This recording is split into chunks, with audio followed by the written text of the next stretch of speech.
जी साया साड़ी होत नइखे हमरा से संभार सैया ले आइहा कर जाऊ ले आइहा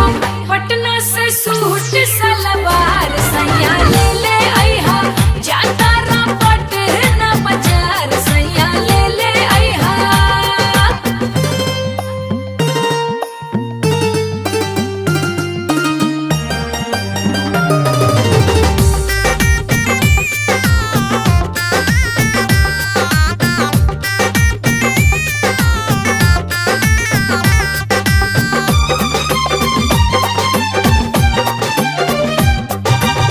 किनके ओठ लाली ले आई हो हाजीपुर से बक्सर से